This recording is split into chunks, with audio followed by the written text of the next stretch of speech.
Buenas noches a todos.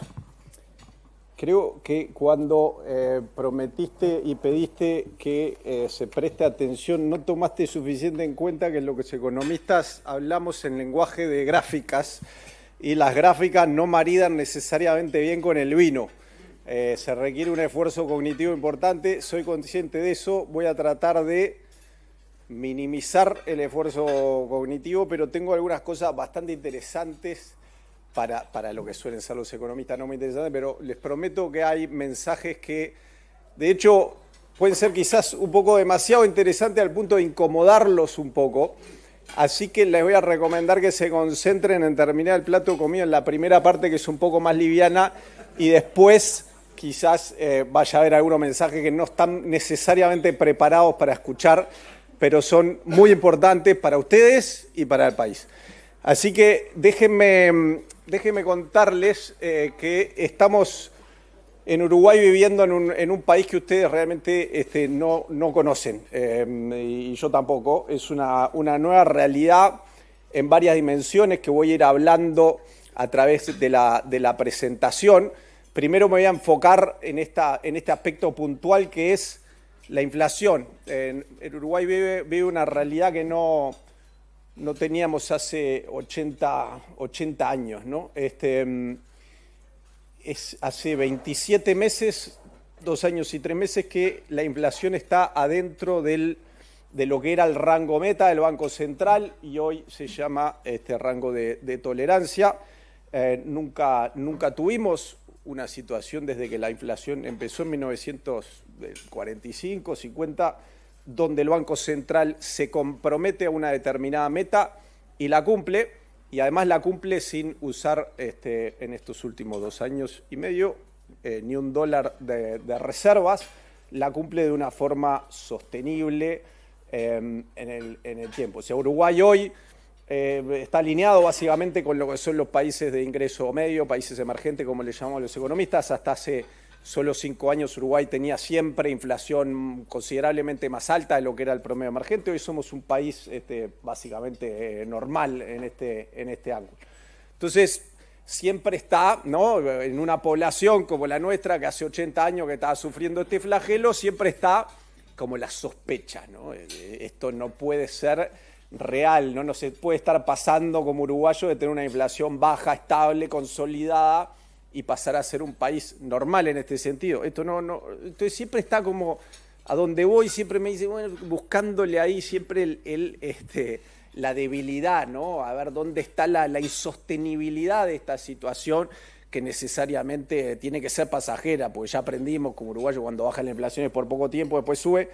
Entonces voy a tratar de convencerlos que esta vez es distinto. Esta vez la inflación baja llegó para quedarse, ¿no? Entonces, típicamente me suelen decir, bueno, es que los últimos 2 años tuvimos bastante suerte, no hubo muchos shocks. Bueno, eso es falso.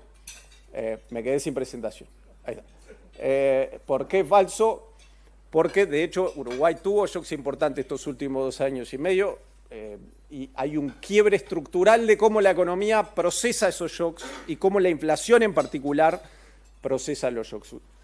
Esta gráfica ya la he mostrado varias veces, muestra que en Uruguay típicamente cuando teníamos picos de depreciación del peso, esta es la depreciación trimestral del peso uruguayo en rojo,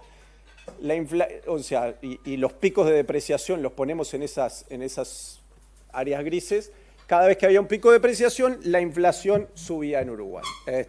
Pasó muchas veces en nuestra historia, 2013, 2015, por supuesto en 2018 y después la pandemia, y era el tipo de cambio y la inflación una especie de novios, suelo decir, ¿no?, que iban de la mano, iban juntos. Y por primera vez lo que pasó en estos últimos 2 años, a través de la adopción de un nuevo régimen de metas de inflación basado en la tasa de interés, como tienen la gran mayoría de los países de ingreso medio del mundo, es que tuvimos un pico de depreciación fines de 2023, la inflación no reaccionó, y uno bastante más grande a fines del año pasado. Recuerda que el tipo de cambio se fue a 44 en diciembre de 2024, y la inflación apenas que se enteró, digamos. Entonces esto es un nuevo régimen que no importa el shock externo, no importa lo que pase con el tipo de cambio, la inflación se mantiene dentro de la banda y se mantiene más robusta, más resiliente ante los shocks de tipo de cambio. ¿Por qué? Porque ahora el Banco Central tiene una herramienta que funciona. Durante muchos años tuvimos muchas dudas si esta herramienta de la tasa de interés funcionaba o no, pero ahora no pueden quedar dudas. Miren lo que pasaba en el año 2021-23, la inflación estaba subiendo por la invasión de Rusia a Ucrania, subió el precio de las commodities. En Uruguay la inflación llegó a 10% y el Banco Central tuvo una reacción muy agresiva de aumento de la tasa de política monetaria que pasó de 4 a 11%, como ustedes quizás recuerden. Eso se tradujo en mayores tasas para todo el sistema bancario de la economía y por lo tanto eso, como diría cualquier libro de texto, se traduce en una caída importante de la inflación. O sea, Uruguay no es distinto al resto del mundo. En Uruguay cuando se sube la tasa baja la inflación. Eso volvió a suceder a fines del año pasado y a principios de este. La inflación volvió a subir y el Banco Central tuvo que subir la tasa y ahora la inflación los últimos 3 meses se encuentra casi prácticamente exacto en la meta del 4,5%. Entonces, no fue por suerte. Quizás fue porque nuestra economía está deprimida y cuando se recupere la economía volverá la inflación como de costumbre. ¿Será esa la razón? Bueno, no, tampoco. De hecho, el desempleo, que es la línea amarilla, si ven, esa es la tasa de desempleo en Uruguay. Hoy el último dato de desempleo es el menor de los últimos 10 años. O sea, Uruguay tiene casi la menor inflación si la tomás en promedio en los últimos 70, 80 años y el menor desempleo en 10 años. O sea, es cuando en Estados Unidos, esto es una combinación que en macroeconomía se da poco, ¿no? Generalmente cuando baja la inflación es porque sube el desempleo y viceversa, la relación que los economistas llamamos curva de Phillips. Que estemos en esta situación de baja inflación y baja desempleo es para pellizcarse, digamos, pasa muy poco. No, por supuesto, por nuestra propia naturaleza, los uruguayos no somos de festejar y de creérnosla, pero yo creo que sí que tenemos que creérnosla un poco, que finalmente logramos controlar la inflación y sin un costo significativo sobre el nivel de empleo de la economía, ¿no? Hoy en el mundo se está hablando de lo contrario, se está hablando de esta inflación. En Estados Unidos, por los efectos de los aranceles, hay presión sobre la inflación. En Estados Unidos, por los efectos de la incertidumbre de la política económica, hay una presión a que se reduzca la creación de empleo. O sea, están exactamente yendo para el lado contrario, digamos, de esta inflación, de las dos variables para el lado incorrecto, nosotros las dos variables para el lado correcto. Entonces me dirás, no, pero seguro que capaz que tenían esta baja inflación por el tema de que los ayuda algún efecto estacional o algún efecto de precios volátiles como frutas y verduras, pero si miramos medidas más subyacentes de inflación, esa debe ser más alta. Bueno, eso quizás era cierto hasta hace algunos meses. Hoy, este es el último gráfico que tenemos trimestralmente anualizado de inflación de lo que llamamos subyacente, excluyendo todos los bienes volátiles, ¿no? Todas las frutas y verduras que realmente agregan mucho ruido a la inflación. Y hoy la inflación subyacente, si tomamos solo los últimos 3 meses, está por debajo de la meta de 4,5. O sea que no hay ningún efecto volátil que nos esté ayudando a que la inflación esté hoy en 4,2%, como está por debajo de la banda. O sea que tampoco son los efectos volátiles.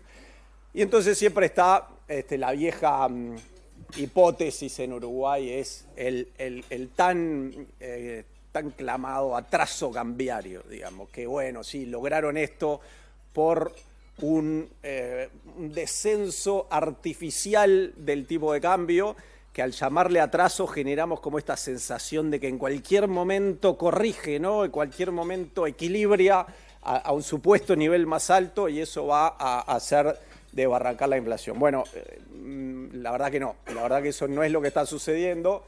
Si miramos cómo se viene moviendo el tipo de cambio, cómo se viene moviendo el tipo de cambio en Uruguay, la gráfica azul es en los últimos 2 años es el peso contra el dólar, lo ven en el eje de la izquierda, digamos, y la roja es el promedio de monedas emergentes contra el dólar, ¿no? Acá, el Brasil, peso chileno, colombiano, etcétera, ¿no? Es un promedio. Lo que vemos que lo que pasa en Uruguay es básicamente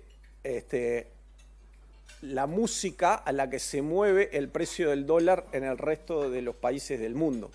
O sea, yo voy a todos los cumpleaños, ¿no? Voy al club, me paran por la calle, me dicen, Tolosa, ¿por qué el tipo de cambio en 40? Siempre lo mismo con ustedes, el Banco Central, el atraso cambiario. Bueno, señores, o sea, a no ser que pongamos a Uruguay en Marte, digamos, esto va a ser bastante difícil de corregir, porque lo que está reflejando la evolución del tipo de cambio son tendencias globales asociadas a lo que está pasando en Estados Unidos. De hecho, este periodo, fines de 2024, de apreciación del dólar, depreciación de nuestra moneda, lo que pasó es que estaba creciendo la probabilidad que gane Trump. Se creía que Trump iba a ser bueno para la economía porque iba a volver a bajar impuestos, eso iba a impulsar la inversión y por lo tanto eso fortalecería el dólar y la economía de Estados Unidos. Entonces, en ese momento el dólar tuvo una buena tónica y por lo tanto el peso y todo el resto de las monedas del mundo se deprecia con respecto al dólar. Cuando Trump asume, lo que termina siendo es bastante distinto de lo que se esperaba, o sea, fue una política, como ustedes saben, bastante más agresiva, que generaron bastante más incertidumbre, y esa incertidumbre lo que está generando es una desaceleración de la economía de Estados Unidos muy marcada y está generando un impacto negativo mucho mayor en Estados Unidos que en el resto del mundo. Se suponía que Trump lo que quería hacerle era daño al resto del mundo, pero en realidad se está pegando un tiro en el pie, está haciendo daño a la economía de Estados Unidos y eso debilita el dólar y aprecia el resto de las monedas, incluido el peso uruguayo. No hay nada distinto, específico, idiosincrático a Uruguay de lo que está sucediendo en el mercado cambiario, de lo que está sucediendo en el resto del mundo.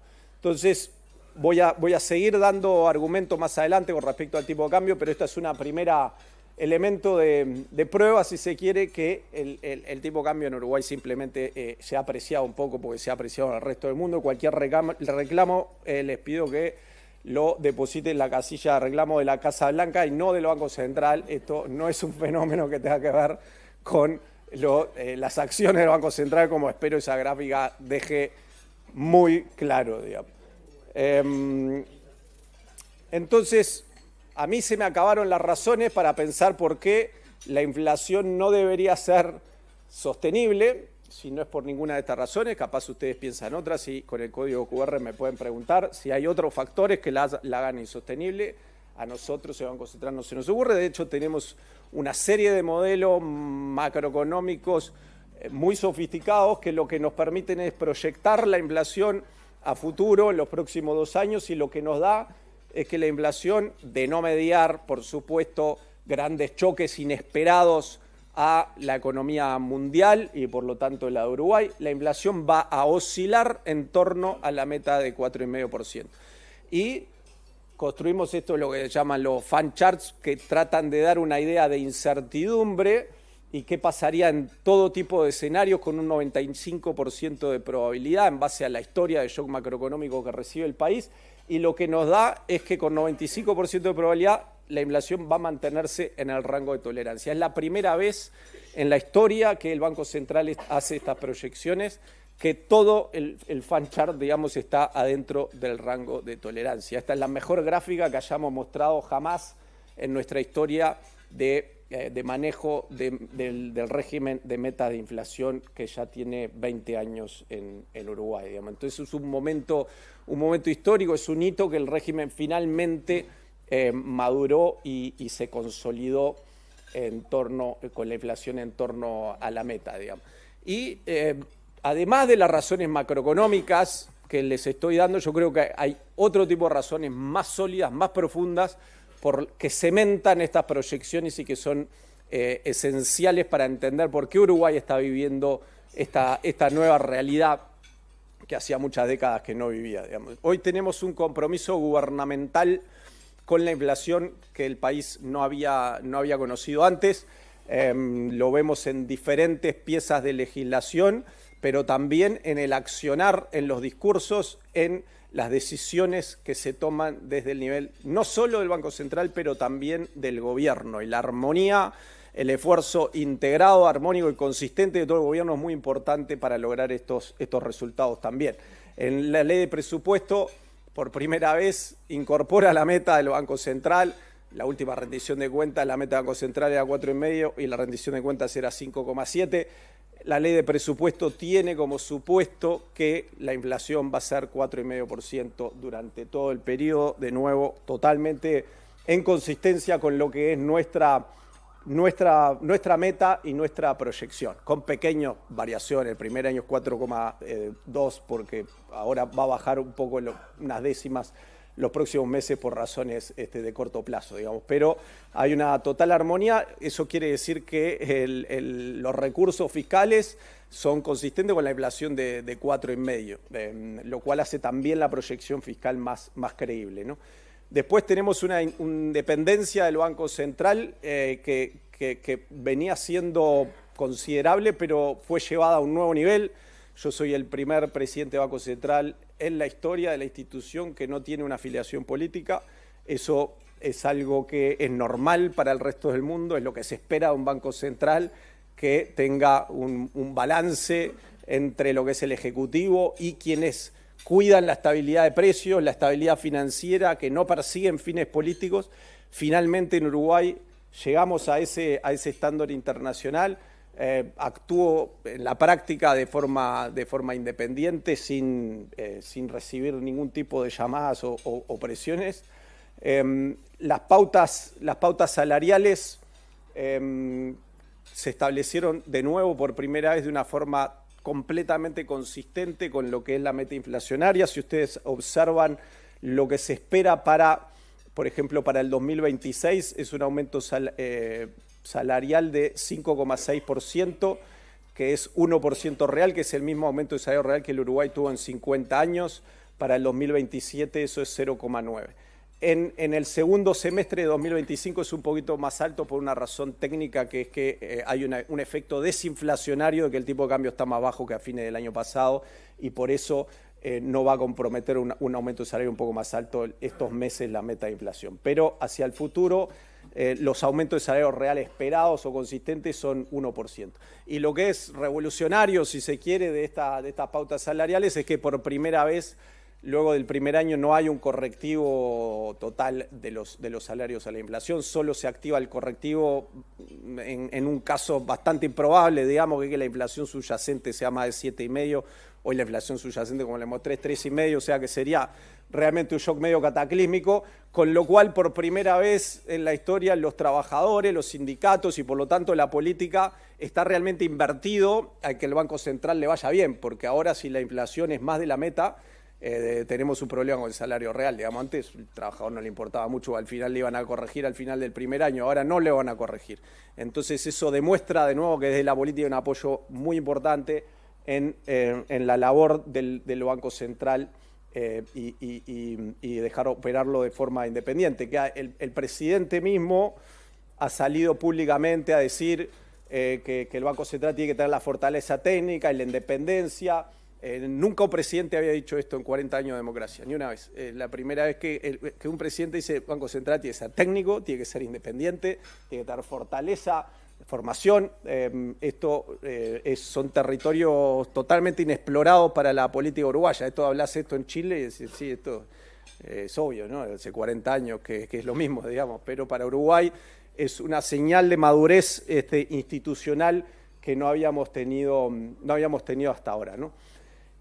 Además, la credibilidad, si se quiere, de las proyecciones que le acabo de mostrar, descansa en una infraestructura técnica de que el Banco Central ha ido desarrollando con los años. Y yo no me creerían si le digo que la inflación va a ser 4,5 y el Banco Central le viene errando hace 10 años las proyecciones, pero lo que viene pasando es que de hecho en los últimos 2 años el Banco Central dijo que la inflación iba a bajar. Si ustedes ven el dato observado de inflación es en gris, la inflación bajó ya en 2023 y las proyecciones del Banco Central era que iba a bajar, bajó un poco más de lo que esperaba, pero el sector privado no creía que iba a bajar la inflación. Mientras la inflación ya había bajado, las proyecciones del sector privado de un año antes era que iba a seguir alta y nunca terminan de ajustar al hecho que ya vamos 2 años de inflación baja y siguen creyendo que la inflación va a ser más alta. Mientras el Banco Central, que es en azul, le viene básicamente invocando a las proyecciones ya durante 1 año y medio sin sesgo. El sector privado mantiene este sesgo positivo, que es que sistemáticamente creen que la inflación va a ser más alta de lo que es. Eso vuelve a la frase original que le dije cuando arranqué, es que ustedes todos vivimos en un país que no creemos que ya tenemos, digamos, siguen creyendo que vivimos en un país de inflación más alta de la que se promete, a pesar que van 2 años de cumplir la meta, ¿no? Entonces, todo esto era una introducción que quería hacer rápido de la parte más macroeconómica, más aburrida, si se quiere, para hablar de decisiones financieras. Acá me reencarno un poco. Yo trabajé 4 años en Londres asesorando fondos de inversión y de pensión en sus decisiones financieras y bueno, me tomo esta libertad que generalmente no hago. Voy a hacer un paréntesis macro y vamos a reflexionar sobre las decisiones financieras que venimos tomando los uruguayos. Hay mucho corredor de bolsa que hoy les voy a dejar que descansen, que disfruten la comida, y yo voy a hacer su trabajo por hoy. Solo por hoy voy a mostrar las métricas que suelen mostrar los asesores de inversión, porque la decisión de cada uno de nosotros no solo tiene impactos gigantes en cada uno de nosotros, pero tiene impacto gigante en el país mismo, en el desarrollo del país, en la estabilidad del país. Y esas decisiones no están siendo, esos impactos, esas consecuencias no están siendo incorporadas de la forma que deberían por los uruguayos, ¿no? Entonces, déjenme mostrarle un poco a qué me refiero. Primera, decisiones financieras que no estamos siendo consistentes con la realidad. Como le decía, los markup, la fijación de precios en los no transables siguen siendo inconsistentes con la meta, por más que la venimos cumpliendo hace 2 años. Y cuando le preguntamos a los empresarios cuánto creen que va a ser la inflación, siguen creyendo que la inflación va a ser 6 y remarcan el 6, muchos de ellos, cuando hace 2 años la inflación es 4,5. De ahí hay una primera disonancia cognitiva, si se quiere, entre lo que viene pasando de la nueva realidad y algunas de las prácticas empresariales. Tenemos todavía muchos precios que siguen en dólares, digamos, como los empresarios queriéndose cubrir de una depreciación que no sucede en esas depreciaciones fuertes del pasado.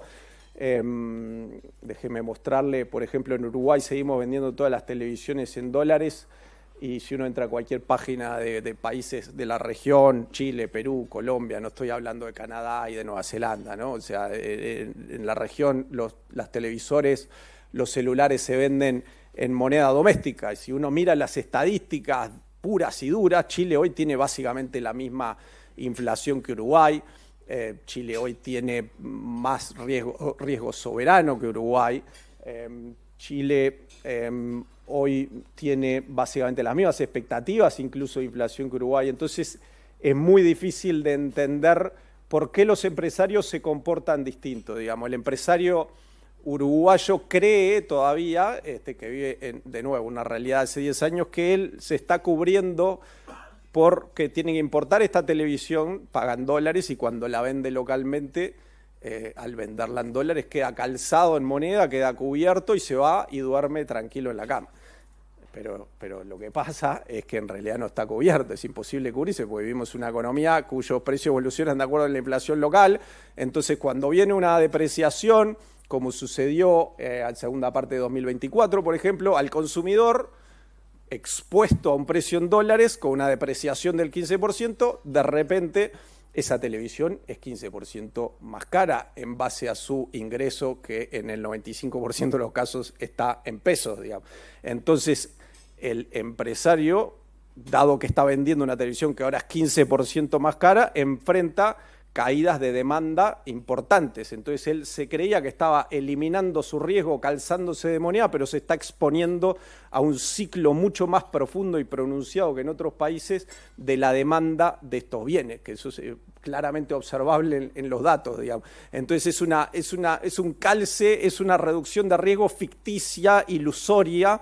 En la práctica se está poniendo simplemente un riesgo distinto que lo está haciendo más daño, porque los empresarios chilenos no son tontos, digamos. No están haciendo esto yendo en contra de sus intereses por el bienestar social de sus consumidores. Él está absorbiendo el descalce financiero porque le conviene, porque es bueno para él, para su bolsillo, porque eso le genera mayor estabilidad en sus ventas y le hace tener más predecibilidad en su negocio mismo. Pero lo que más me interesa hablar hoy y lo que más me divierte realmente es el tema de los ahorros de los uruguayos. Uruguay ahorra casi 70% de su depósito bancario locales en dólares. Si incluimos los depósitos globales fuera del sistema bancario local, esta cifra es 80, 90%, depende de qué medida usemos. Este es el segundo valor más alto del mundo. Solo en Nicaragua la población ahorra una mayor proporción en dólares. ¿Okay?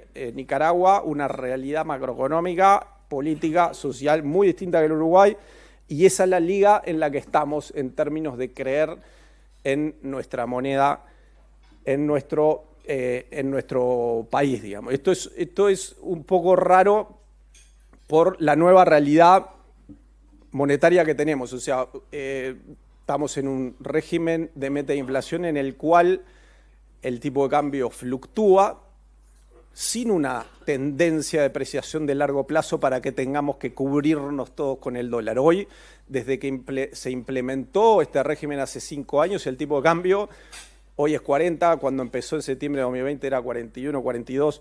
Básicamente oscila sin una tendencia. En Perú hoy el tipo de cambio es el mismo de lo que era hace 20 años. Cuando madura un régimen monetario, cuando la inflación se convierte en baja y estable, no hay una tendencia depreciatoria a la que uno se tenga que cubrir o cuidar, ¿no? Y sin embargo, cuando uno ahorra en una moneda que no es la suya, ¿qué es lo que pasa? Y esto es el retorno nominal, el retorno nominal en pesos de un plazo fijo en dólares, ¿ok? Si yo ahorro en dólares y tengo, por ejemplo, $10.000 en enero del 2022 y lo cambio al tipo de cambio de ese momento, que eran 44, voy a tener 440.000 pesos. Solo un año después, en enero de 2023, el tipo de cambio era 39. Entonces, mis $10.000 pasaron a valer 390.000 pesos. Por lo tanto, yo perdí 50.000 pesos en un solo año sin haber tocado el dinero. Perdí automáticamente 50.000 pesos y eso sin ni siquiera contar la inflación local y la pérdida de poder adquisitivo. También hubiese perdido plata si desde marzo a agosto del 2020, también perdí plata de enero de este año hasta junio de este año. Es un sube y baja, digamos, el tipo de cambio que introduce ruido, introduce volatilidad en mi capacidad de consumo local, digamos.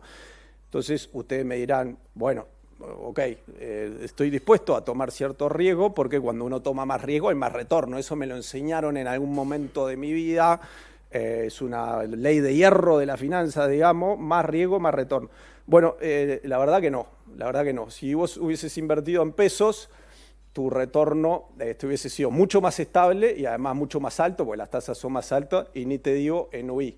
De hecho, si tomamos una perspectiva de, eso eran solo 5 años, pero tomemos una perspectiva de 30 años, cuando uno invierte en dólares y luego los tiene que cambiar a pesos y medir el retorno de esos dólares en términos del poder adquisitivo local, porque estamos en Uruguay y eso es lo que importa. Si es un uruguayo que vive en Miami, no me interesa. El uruguayo que vive acá y enfrenta la inflación en dólares en Uruguay, lo que pasó en un periodo de 30 años es que el uruguayo perdió, en términos de poder adquisitivo local, la mitad de su poder adquisitivo en un periodo de 30 años. ¿Okay? Si lo tuvo, eso es la línea azul, si tiene un depósito a la vista, que es lo que ahorran el 80% de lo que tienen depósito, el 80% son a la vista.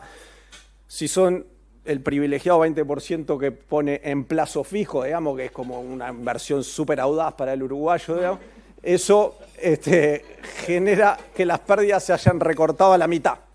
Entonces el uruguayo más jugado perdió solo la mitad de su poder adquisitivo. El resto de los uruguayos perdieron, de nuevo, la mitad. Y esto es solo asumiendo que vos te quedabas, que vos no invertías en opciones más apetitosas como bonos, digamos. ¿Qué pasa si yo invertía mis pesos, en vez de depositarlos en dólares y tener esta pérdida enorme de poder adquisitivo a lo largo de los años? ¿Qué pasa si invertía en pesos a las tasas de mercado, digamos? Ya invertía en letras de regulación monetaria, llamaba mi corredor de bolsa, ahora en una app, en varios de los bancos uno puede invertir en letras de regulación monetaria o letras del Tesoro uruguayo.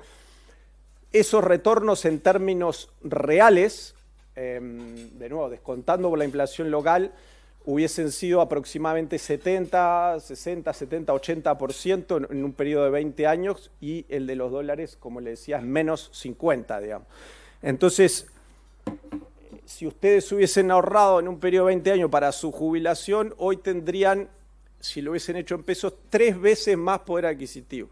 No, o sea, ya sé que me aseguro que hay algún error en esta planilla, la vieron 20 personas, está chequeada, de todas formas, no hay error. O sea, perdieron 3 veces lo que podrían haber tenido con lo que invertían hace 20 años en un depósito en plazo fijo. Así de dramático es lo que estamos dejando arriba de la mesa los uruguayos por no confiar en nuestra propia moneda.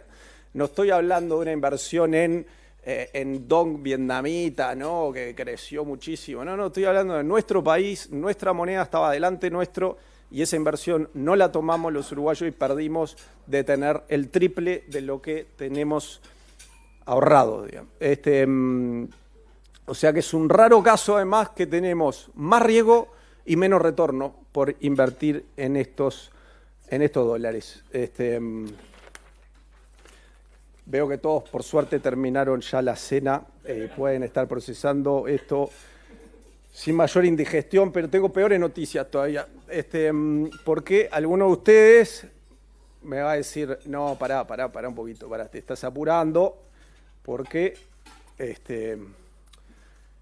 o sea, hay otros factores que hay que tener en cuenta, digamos. Entonces, yo lo primero que te digo es, ¿sabés qué? Lo que acabamos de hacer como sociedad, que perdimos la mitad, lo que acabamos de hacer es tomar lo que en finanzas, cuando uno pierde poder adquisitivo, es la materialización de un riesgo, ¿no? O sea, y cuando pensamos qué es riesgo, a nivel intuitivo, el riesgo es invertir en la bolsa de valores. Eso sí que es para gente con audacia en serio, no como los uruguayos apenas se animan a los plazos fijos, la bolsa de valores donde realmente está el riesgo, digamos. Bueno, en la bolsa de valores nunca nadie perdió la mitad de su poder adquisitivo en un periodo de 20 años. En la bolsa de valores, por ahí en el 2009 perdiste la mitad en un año, 2 años, por ahí perdiste en la pandemia 6 meses. Nunca pasó en la historia de la bolsa de valores que alguien pierda la mitad de su poder adquisitivo. Ahorrar en dólares, lo que nos enseñaron de chico, era la opción segura, dormís tranquilo, es más riesgoso que invertir en la bolsa de valores de Nueva York. Con la única excepción de un periodo de 2 meses que si invertías en 1928, en noviembre y diciembre, no recuperaste por 30 años. Es en 100 años de historia el único excepción de que te fue aún peor en la bolsa que en ahorros en dólares en Uruguay, digamos. Los uruguayos la llevan aún más lejos, que es que deciden, cuando les ofrecen en dólares, por ejemplo, una rentabilidad de 8%, los fondos ganaderos, y tenían la opción de estos fondos ganaderos, por un lado, que le decían 8%, no te doy ninguna rendición de cuenta, no sabes lo que estoy haciendo con tu plata, no tengo ninguna auditoría, el Banco Central anuncia en su página web, esta gente no tiene ningún tipo de regulación, nadie sabe lo que está haciendo con la plata, y hay 4.000 uruguayos que dicen, sí, confío en esto. Y por otro lado tengo al Banco Central de Gobierno que decían, yo también tengo 8% para ofrecerte, pero está en peso. No, pará, por favor, peso uruguayo, no voy a correr ese tipo de riesgo, de ese tipo de moneda de peso uruguayo. Bueno, ¿qué pasó 5 años después? Los retornos de los bonos medidos en dólares fueron lo mismo que Conexión Ganadera. O sea, el gobierno uruguayo te daba una opción libre de riesgos con el mismo retorno medido en dólares que Conexión Ganadera, y 4.000 uruguayos eligen y prefieren Conexión Ganadera antes que los buenos uruguayos que los ignoran, digamos. Entonces, es realmente muy difícil de entender por qué la sociedad se está haciendo esto a sí misma, y entonces ya va a aparecer alguno de ustedes y me dice, no, está todo mal porque yo ahorro en dólares para comprarme mi casa, y mi casa está en dólares. Por lo tanto, yo no entro ahí, porque me estoy cubriendo, estoy en la misma moneda, digamos. Bueno, a ver cómo te fue con esa inversión. El rojo, el precio de la vivienda en Uruguay medido en dólares, y el precio de la vivienda medido en UI. Si vos ahorraste $100 hace 20 años en tu plazo fijo a la vista, como casi todos los uruguayos ahorristas, hoy podías comprar un cuarto de la casa que soñaste comprarte cuando empezaste a ahorrar hace 2005. Finalmente llegaste a tu meta de ahorro para comprar la casa, la vas a comprar y no, vale 4 veces más, señor.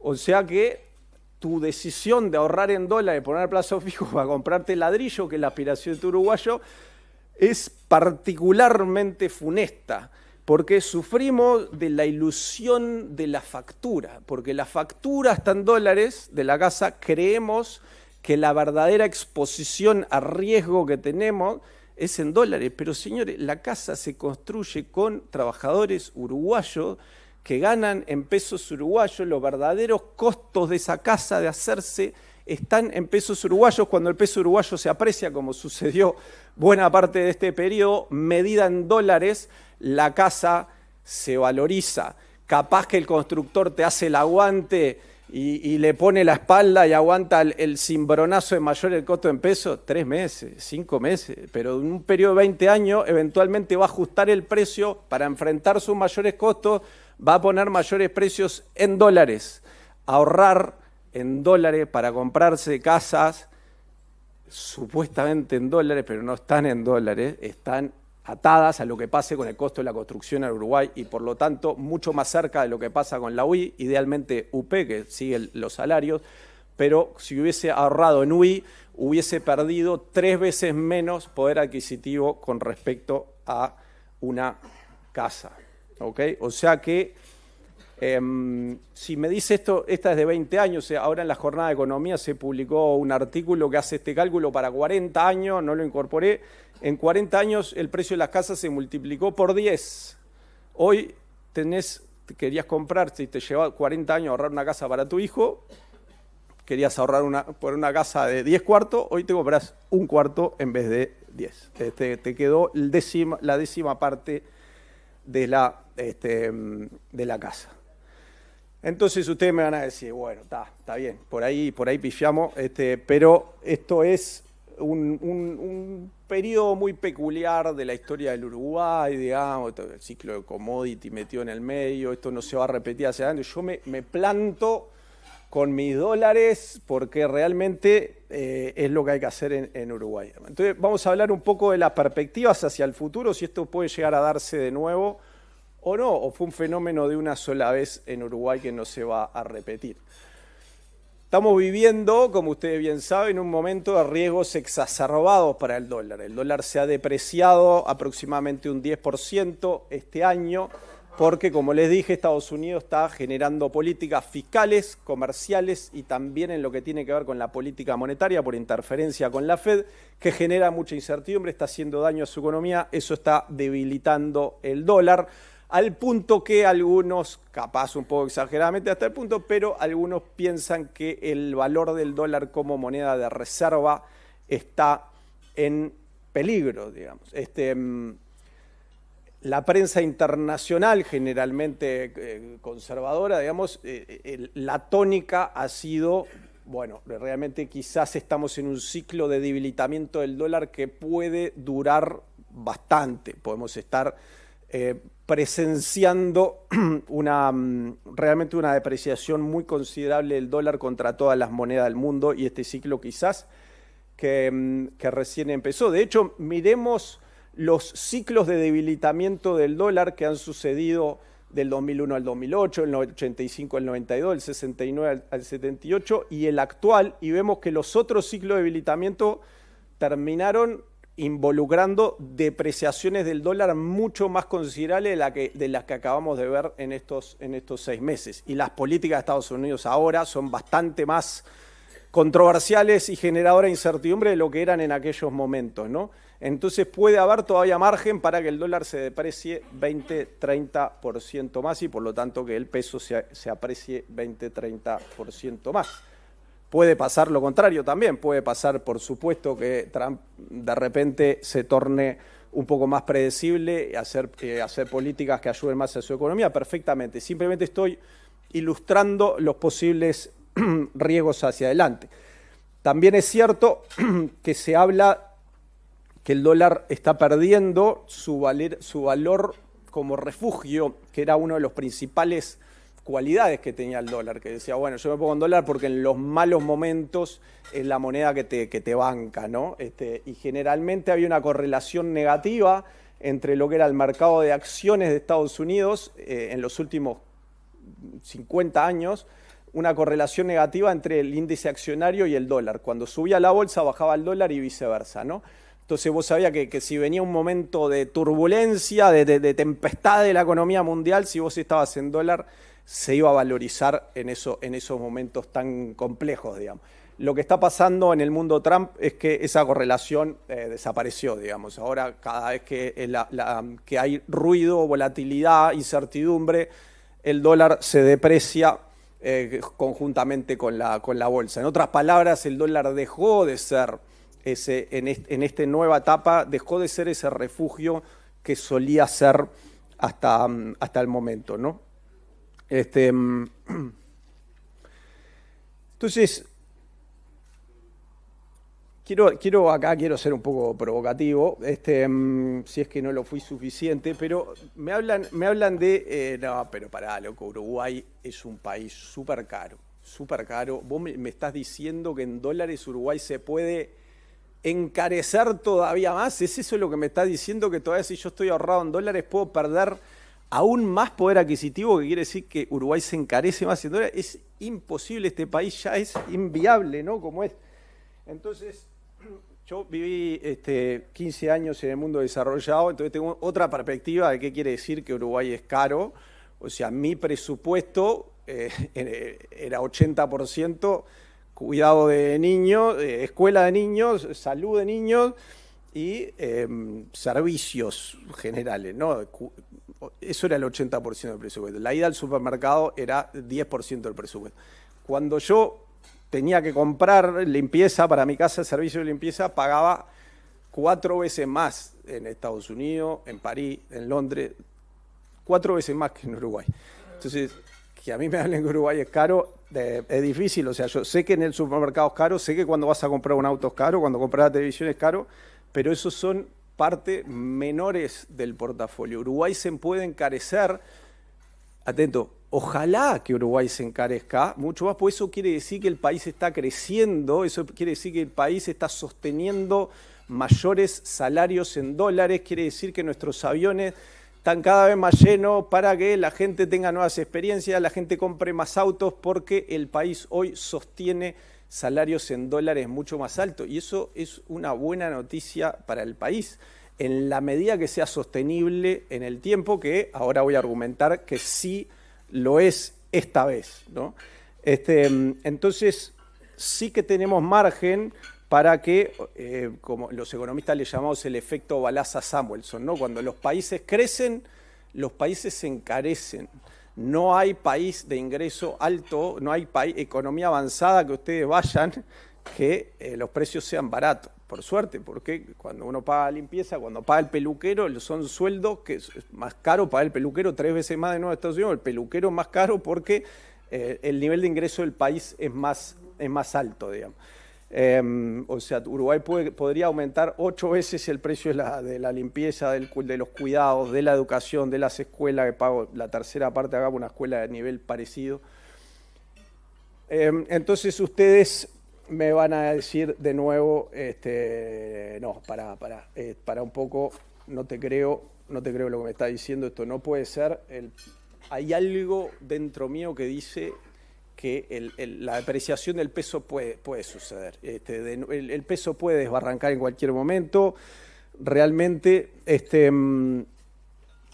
y hay una serie de razones que amenazas para Uruguay que pueden hacer que el peso se deprecie. Entonces, ahorrar en pesos, por más que me estás empezando a convencer, pero no, ahorrar en pesos tiene que ser una mala idea porque hay muchas amenazas, muchos riesgos para la economía uruguaya. Bueno, charlemos de esos riesgos, charlemos de esas amenazas, a ver cuáles son. Este era, de hecho, mi trabajo en Londres, era hacer un análisis de cuáles monedas eran más probables que se deprecien. Trabajaba en una consultoría privada que vendía este servicio a inversores que querían tener exposición a muchas monedas del mundo. Entonces teníamos que agarrar modelos grandes, digamos, de pactar una cantidad de información y ver qué variables importaban de un país para predecir depreciaciones importantes y así ahorrarle pérdidas a nuestros clientes, ¿no? La variable más importante por lejos para predecir una depreciación de una moneda es el déficit comercial, digamos. O sea, porque al final el déficit comercial quiere decir que un país está consumiendo por encima de sus posibilidades. La única forma de consumir por encima de sus posibilidades es que te presten plata. Y si tus financistas un día se cansan porque ven que te estás pasando de la cuenta y lo estás llevando esto adelante durante mucho tiempo, lo que pasa cuando te cortan el crédito es que se tiene que depreciar la moneda para que tus bienes importados se hagan más caros y de un día para el otro reducir el déficit de cuenta corriente, como es la historia del Uruguay en el 82, en el 2002 y tantas veces en la historia de nuestros países vecinos, digamos. Hoy Uruguay tiene un déficit de cuenta corriente de 1% del PIB, o sea, casi ha desaparecido. De hecho, el del sector privado tiene un superávit de 3% del PIB. Entonces es muy difícil imaginarse una depreciación fuerte cuando un país tiene superávit de cuenta corriente, digamos. O sea, cuando habla de los problemas de competitividad de Uruguay, o sea, una economía que tiene su desempleo en el mínimo nivel en 10 años y que su cuenta corriente está prácticamente en equilibrio, en superávit la del sector privado, ¿qué quiere decir que un país no tiene competitividad? O sea, por el hecho de que yo voy al supermercado y la paso horrible porque la pasta de dientes salga 4 veces más, no quiere decir que el país tenga un problema serio de competitividad, un país que tiene superávit de balanza comercial, superávit de balanza corriente de su sector privado, digamos. Entonces, esto, que es la variable de nuevo más importante, no sería una vulnerabilidad, no sería una razón por la cual la moneda pueda depreciarse en el corto plazo. Entonces, pero hay otras variables, por ejemplo, las reservas del Banco Central. Así como lo ven, nuestro Banco Central se cae a pedazos. Traten de no pasar por la esquina del Banco Central los días de viento porque nuestras persianas se salen y son como guillotinas voladores que la Intendencia por ahora no nos deja sacar porque son patrimonio cultural. O sea, la institución se cae a pedazos literalmente, pero, y no puedo hacer nada al respecto, les pido perdón, pero tenemos 21,6% del PIB de reserva. No la vayan a buscar porque no están ahí, pero estamos montados sobre 21% del PIB. No hay ningún país de América Latina que tenga este nivel de reservas, salvo Perú por razones muy específicas y idiosincráticas. A nivel mundial es particularmente alto. Y de nuevo, no las usamos hace 4 años, no necesitamos usarla porque ya aprendimos a controlar la inflación sin usar la reserva, la aprendimos a controlarla con la tasa de interés. Entonces, por si fuera poco, de que no va a haber depreciación porque no hay un déficit comercial, pero además, si algo pasa, tenemos 21% de reservas para usar, digamos. Bueno, no voy a seguir tirando más gráficas. El tipo de cambio real que dice Tolosa está atrasado, ¿qué está haciendo usted con el tipo de cambio? Fue la rural el fin de semana, me hablan del atraso cambiario. El tipo de cambio real está en niveles más altos, más depreciados que lo que estaba entre 2022 y 2024. La inflación es mucho más simétrica, ahora no, la desinflación no recae solo en la no transable, como en la transable como antes, tenemos un proceso más simétrico, por lo tanto más sostenible, no voy a aburrir con detalles. La inflación de servicios, la no transable, es la más baja de la historia del Uruguay, de que llevamos estadística, con lo cual, de nuevo, eso hace que no se está bajando la inflación solo reprimiendo la inflación de los bienes importados, como pasó en el pasado. Sí, hay un esfuerzo mucho más generalizado de baja de inflación.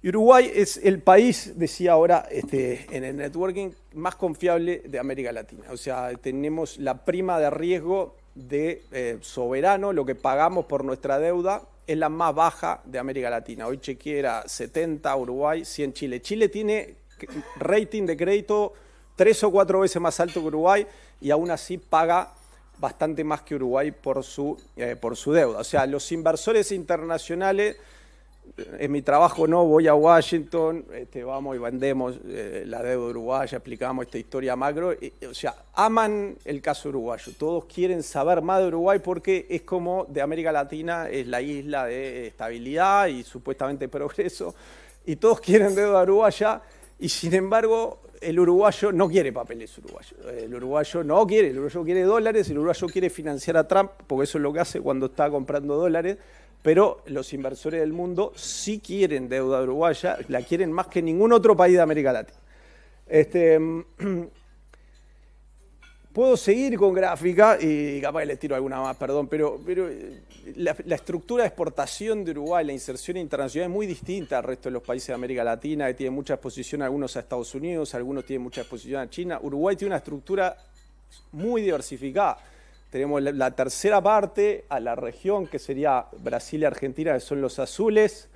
Después, en Estados Unidos es solo 10%, que en este mundo tan convulso de aranceles es algo que viene bien, es un aspecto robusto de nuestra inserción internacional. Y después,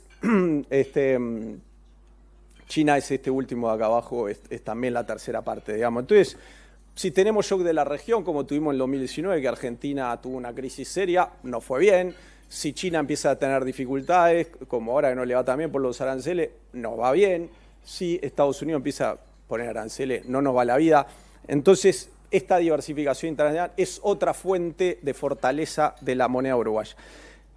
Y no voy a resumir, podría tener 5 gráficas más, pero la duración de deuda del Uruguay es de las más largas de todo el mundo emergente. Las empresas hoy, a diferencia de 2012, están mayormente calzadas de moneda. Los bancos tienen colchones de liquidez y colchones de capital pero muy por encima de lo que exigen los estándares internacionales de Basilea.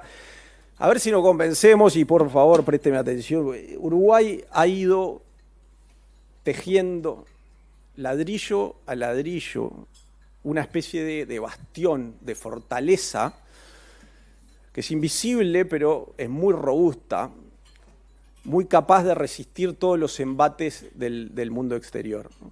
Cuando los vientos globales soplan con furia, crisis financiera, pandemias, o sequías, vaivenes geopolíticos, el país no se desmorona, el país es flexible, el país se adapta, pero el país ya no se rompe. Seguimos, sin embargo, viendo el derrumbe de nuestra moneda como algo inminente. Tantas veces, es cierto, nos encarecimos en dólares, como pasó estos 5 meses, por algún veranillo de invierno, ingreso de capitales especulativos. Pero hoy tenemos evidencia contundente, y de nuevo tenía 10 gráficas más que no quiero aburrirlos, que el marco en el que se mueve nuestra economía cambió dramáticamente.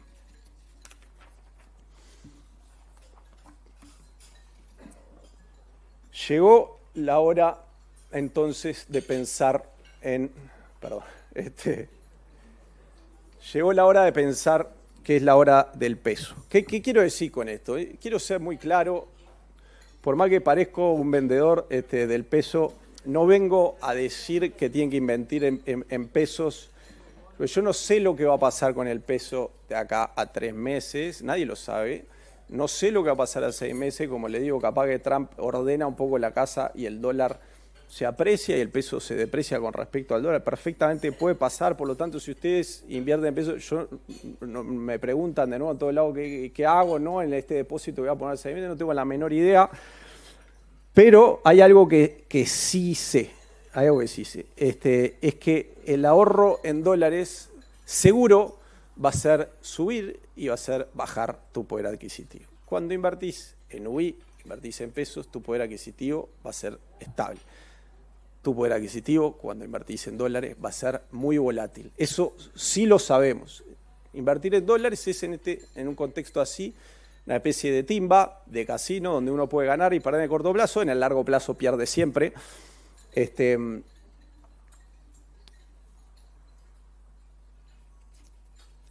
Invertir en dólares es malo para nosotros, pero es malo también para el país en su conjunto, digamos. Porque cuando el banco recibe dólares de ustedes, de nosotros, me incluyo, ¿qué hace con esos dólares? No se lo puede prestar a la mayor parte de las empresas uruguayas que reciben sus ingresos en pesos. Cada 100 dólares que ustedes le van al banco, 65%, 65 dólares de cada 100, los exporta, los saca del país, no sabe qué hacer con esos dólares, no lo puede prestar internamente porque, de nuevo, tenemos estas regulaciones que no queremos que las empresas se descalcen, como pasó en el 2002, que nos sumergió en una crisis importante. Entonces, de esos 100 que pone en el banco, y usted dice, no, creo, sí, mi plata está en Uruguay, que esté en dólares. No está en Uruguay. 2/3 partes los bancos la están sacando. Solo el BROW tiene 10% del PIB financiando el gobierno de Trump, ¿no? O sea, no los culpo, es de nuevo parte de la regulación del Banco Central.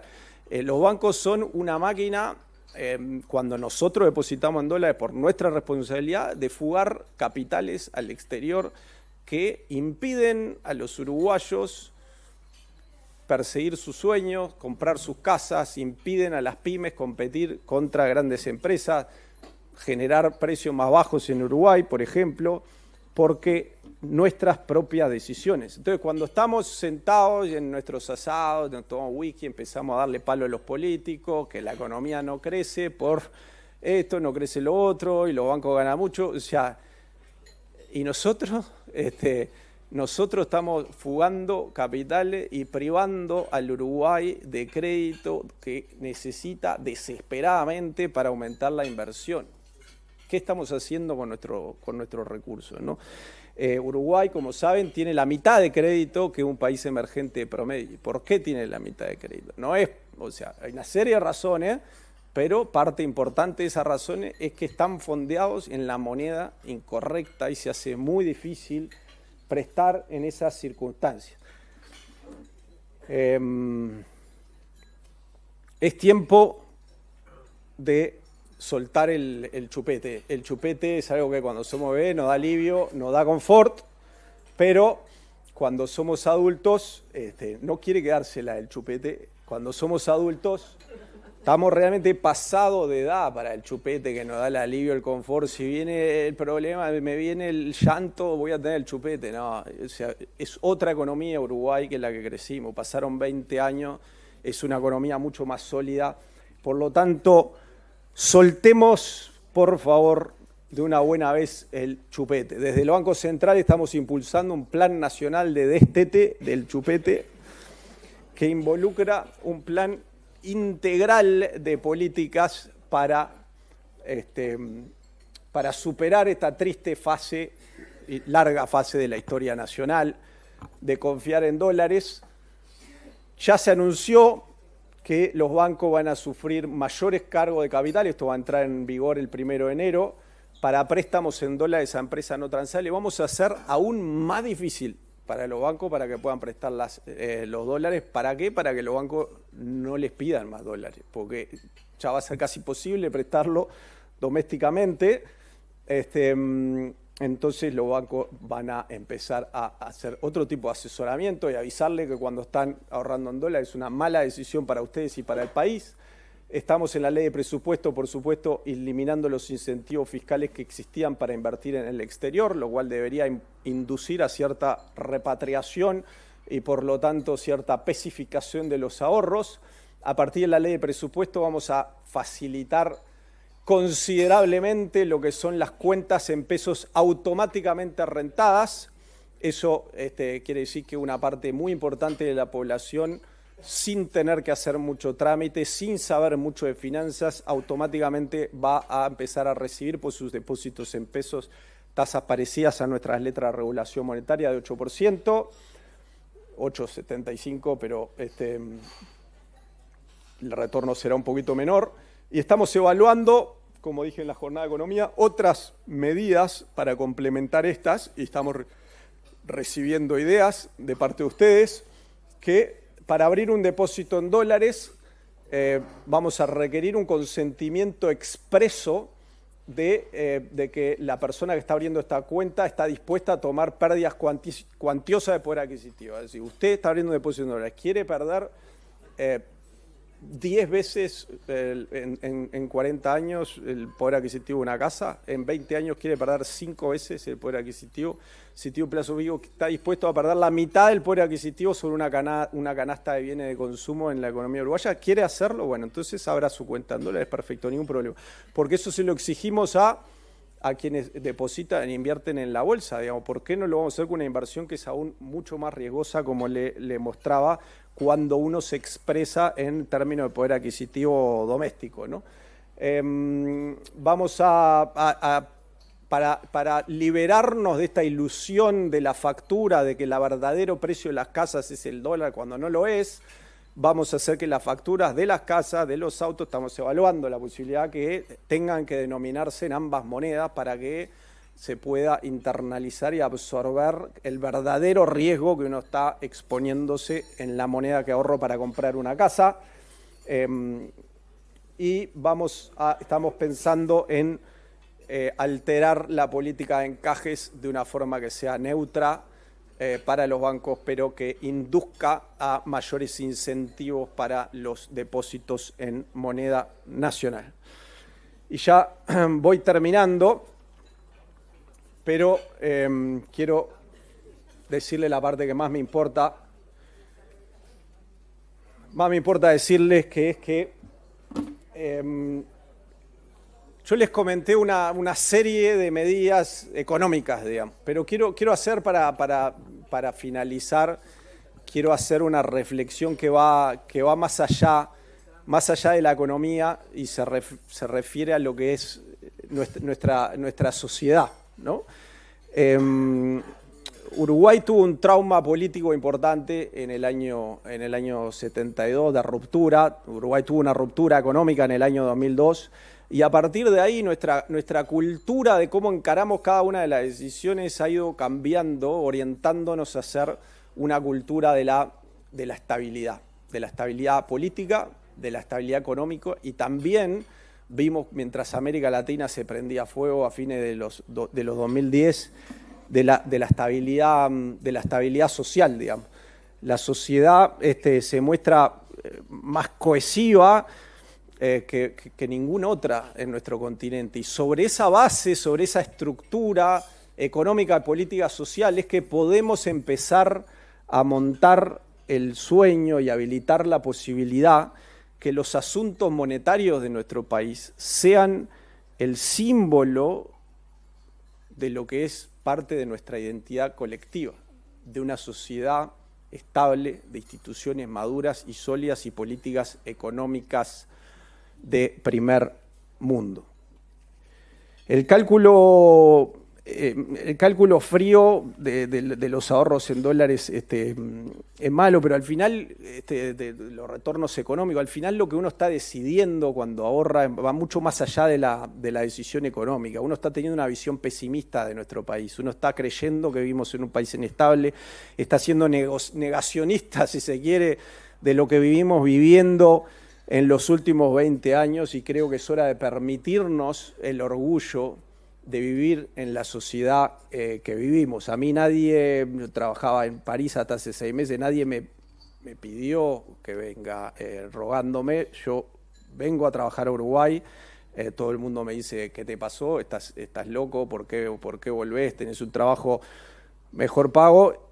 Y en Uruguay se respira otro aire, se vive mejor en los tiempos que corren. Y todos estamos tomando la decisión cada día, porque eso sea así en nuestras intervenciones públicas, en cómo debatimos con nuestros amigos, en nuestra contribución, pero también en nuestros ahorros y en qué moneda lo hacemos. Ahorrar en pesos es una declaración de fe en nuestro país. Sentimos orgullo en Uruguay de nuestro fútbol, de nuestra selección, gana o pierda, siempre encontramos alguna excusa, pero estamos orgullosos de ella, estamos orgullosos de nuestras carnes, de nuestras playas, pero sistemáticamente ninguneamos al peso uruguayo, que es el mejor reflejo capaz hoy por hoy de lo que son nuestras virtudes y de la madurez de nuestra sociedad. Dejemos de hacerlo, por favor, y pongamos al peso en el lugar que se merece. Muchas gracias.